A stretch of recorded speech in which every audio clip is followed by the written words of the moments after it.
जय हिंद, जय श्री कृष्णा बच्चों। आज हम देखेंगे फ्यूचर इंडेफिनिट टेंस। हालांकि अभी तक हम वीडियो नहीं बना रहे थे, हमारी थोड़ी तबीयत भी ख़राब हो गई थी और हमारे पास मोबाइल भी नहीं था, इस कारण से कुछ टाइम लग गया। अब हम आज से रेगुलर और कंटिन्यूअस पढ़ेंगे हर टेंस, इंग्लिश में हर सब चीज़, और मैथ की भी बहुत सारी चीज़ें पढ़ेंगे। तो आज हम पढ़ेंगे फ्यूचर इंडेफिनिट टेंस। सबसे पहले फ्यूचर इंडेफिनिट टेंस की क्या पहचानी है? किसी भी वाक्य के अंत में ध्यान रखिएगा गा गे गी आए। क्या आए? गा गे गी। फ्यूचर इंडेफिनिट टेंस की पहचानी है अंत में, वाक्य के अंत में गा गे गी आए तो आपका फ्यूचर इंडेफिनिट टेंस होगा। फ्यूचर इंडेफिनिट टेंस का अर्थ होता है अनिश्चित भविष्यकाल। क्या? अनिश्चित भविष्यकाल, यानी कि फ्यूचर इंडेफिनिट टेंस। तो फ्यूचर इंडेफिनिट टेंस यानी कि अनिश्चित भविष्यकाल की पहचानी है गा गे गी। किसी भी वाक्य के अंत में गा गे गी आए, गा गे गी आए फ्यूचर इंडेफिनिट टेंस होता है। अब हम पढ़ेंगे सहायक क्रिया। इसमें सहायक क्रिया यानी कि हेल्पिंग वर्ब क्या होती है? तो सहायक क्रिया यानी कि हेल्पिंग वर्ब आपकी सेल और बिल होती है। क्या क्या? बिल और सेल। बिल और सेल। बिल तो सबसे पहले आप कंफर्म कर लीजिए, आई और बी, सिर्फ दो आई और बी के साथ ध्यान रखिएगा सेल आता है। आई और बी के साथ क्या आता है? सेल। आई बी को छोड़कर, आई बी को छोड़कर सभी के साथ आप क्या लगाएंगे? बिल लगाएंगे। तो आई और बी के साथ सेल, आई बी को छोड़ दो तो सभी के साथ आप क्या लगाएंगे? बिल लगाएंगे। क्या लगाएंगे? बिल। तो आई और बी दो सब्जेक्ट ऐसे हैं जिनके साथ हम सेल लगाएंगे, आई और बी के साथ। आई बी नहीं आएगा तो सभी के साथ आप लगाएंगे बिल। ठीक है। अब सिंपल या निगेटिव। सिंपल का मतलब होता है साधारण और निगेटिव का अर्थ होता है नकारात्मक। तो सिंपल निगेटिव पढ़ेंगे इसके अंतर्गत आज। तो फ्यूचर इंडेफिनिट टेंस में सिंपल और निगेटिव का मतलब होता है ना साधारण और नकारात्मक। सबसे पहले अगर हम रूल की बात करें तो सब्जेक्ट, क्या? सब्जेक्ट। अगर आप सब्जेक्ट नहीं जान पाते हैं तो आप कौन का क्वेश्चन करिएगा। किसका? कौन का क्वेश्चन। कौन मतलब जो भी जवाब मिलेगा, जैसे वह गाना सुनेगा, कौन गाना सुनेगा? वह यानी कि ही इज ए सब्जेक्ट। ही क्या है? एक कर्ता है। इसी प्रकार राम गाएगा, कौन गाएगा? राम। मैं पढ़ाऊंगा, कौन पढ़ाएगा? मैं मतलब आई। ये क्या है? सब्जेक्ट। तो सब्जेक्ट आपको कौन का क्वेश्चन करने पर आपको सब्जेक्ट मिल जाएगा। अब जैसे ही सब्जेक्ट क्लियर हो जाएगा तो आप बिल और सेल लगाएंगे। क्या लगाएंगे? बिल और सेल। यानी कि अगर आपका आई और बी दो सब्जेक्ट हैं तो उसके साथ सेल ही आएगा।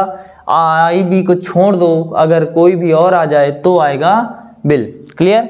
अब देखें तो बिल सेल के बाद नॉट। कोष्टक का मतलब है अगर नॉट यानी कि नहीं। अंग्रेजी में, हिंदी में क्या कहते हैं? नहीं, अंग्रेजी में नॉट। अगर है तो नॉट लगाना है, नहीं है तो नहीं लगाना। तो नॉट कोष्टक का मतलब होता है तो लगाओ, नहीं है तो नहीं लगाओ।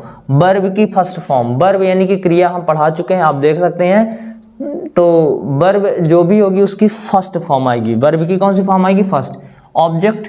ऑब्जेक्ट का मतलब जो सब्जेक्ट का ऑब्जेक्ट होता है, जैसे आई का मी, बी का यस, सी का हर, ही का हिम, दे का देम, इट का इट, यू का यू। ये हमारे क्या है? ऑब्जेक्ट। बाकी इसके अलावा भी बहुत सारे होते हैं। ठीक है ना। अदर वर्ड का मतलब अगर कुछ बचा कुचा हो तो यहाँ पर लिख देते हैं, नहीं तो समय सबसे अंत में। जैसे कि कुछ एग्जांपल्स देखते हैं। अब इसमें कोई डाउट्स ये हो आपको या कोई प्रॉब्लम्स हो तो आप मुझे कमेंट करके बता दीजिएगा, तो मैं फिर से आपको समझाने की कोशिश करूँगा नया वीडियो बना के। इसलिए इसमें देखेंगे सबसे पहले आते हैं वह पढ़ेगा। देखिए सबसे अंत में, वाक्य के अंत में गा गे गी आया है। वाक्य के अंत में क्या? गा गे गी। वाक्य के अंत में गा गे गी हो तो फ्यूचर इंडेफिनिट टेंस होता है। कौन सा टेंस होता है? Future indefinite. सबसे पहले सब्जेक्ट।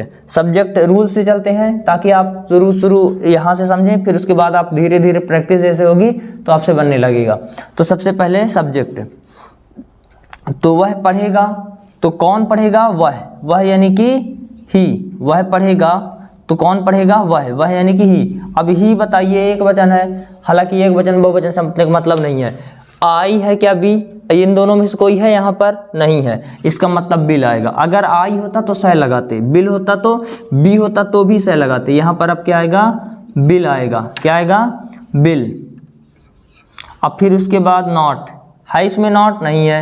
वर्ब जो पहचानी होती है, पहचानी के तुरंत पहले आपकी वर्ब होती है। तो पढ़ेगा, पढ़ना, पढ़ना यानी कि रीड, एक रीड होता है और एक होता है रेड, वो स्टडी। तो दो में से कोई भी, जो भी आपको पसंद हो, हालांकि दोनों में फ़र्क है। जब मतलब हम अगर याद करने के उद्देश्य से, स्टडी के उद्देश्य से पढ़ रहे हैं तो स्टडी। तो सबसे पहले वह गाना नहीं लिखेगा, नहीं लिखेगा, गा, गागेगी, गागेगी हो फ्यूचर इंडेफिनिट। अब सिंपल नहीं है, ये निगेटिव है, निगेटिव का मतलब नकारात्मक है। तो सबसे पहले कौन गाना लिखेगा, वह, यानी कि ही, लड़का है तो ही, लड़की होता तो सी। इसके बाद बिल सेल में से कोई एक आएगा, तो ही के साथ क्या आता है, बिल आता है। क्यों? क्योंकि आई और बी के साथ तो सेल आता है, आई बी के अलावा सबके साथ बिल आएगा। इसके बाद नॉट है, जी बिल्कुल है, इस बार नॉट आएगा, ठीक है ना। तो नहीं के लिए नॉट आता है। फिर उसके बाद वर्ब की फर्स्ट फॉर्म, पहचानी के पहले जो भी होती है वो वर्ब होती है, लिखना, राइट, रोट, रिटन। तो राइट फर्स्ट फॉर्म आएगा, राइट, राइट मतलब लिखना। इसके बाद बचा है क्या, गाना। अब ये गाना सब्जेक्ट ऑब्जेक्ट है, तो राइट अ सॉन्ग। तो क्या बन गया, he will not right a song, he will not right a song, वह गाना नहीं लिखेगा। अब देखिए राम घर नहीं जाएगा, तो राम घर नहीं जाएगा, गा, गागेगी हो फ्यूचर इंडेफिनिट टेंस होता है, गागेगी हो फ्यूचर इंडेफिनिट निगेटिव है, नहीं लिखा है। तो सबसे पहले सब्जेक्ट कौन घर नहीं जाएगा, राम। फिर इसके बाद बिल सेल में से बिल, क्योंकि आई बी के साथ सेल आता है, ये आ गया। फिर इसके बाद नॉट है क्या, जी बिल्कुल है नॉट, इसलिए नॉट। फिर इसके बाद वर्ब की फर्स्ट फॉर्म, जाना, वर्ब पहचान के पहले वर्ब, जाना यानी कि गो, गो मतलब जाना, गो वेंट, गॉन। फिर इसके बाद ऑब्जेक्ट, कुछ बचा है क्या, जी घर, गो टू हाउस। अगर आप होम करेंगे तो उसके पहले टू नहीं लगाएंगे, लेकिन हाउस के पहले टू आता है। जब आप किसी और जाने का इशारा हो या जाना हो तो आप उसके पहले टू लगाते हैं।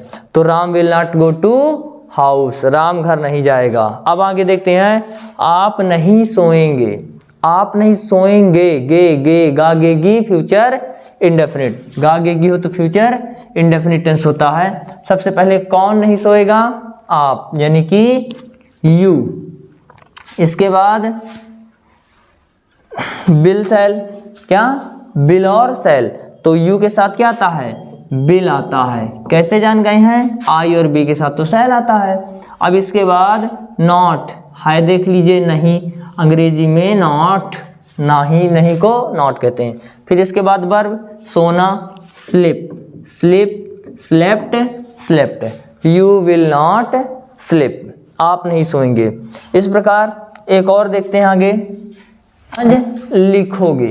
तो देखिए सबसे पहले गागेगी, गागेगी तो फ्यूचर इंडेफिनिट, सिंपल है, ये निगेटिव नहीं है। तो तुम यानी कि यू, यू के साथ बिल की सेल, बिल आता है, रूल से भी देख सकते हैं, बिल। इसके बाद नॉट है क्या, नॉट उसमें नहीं है।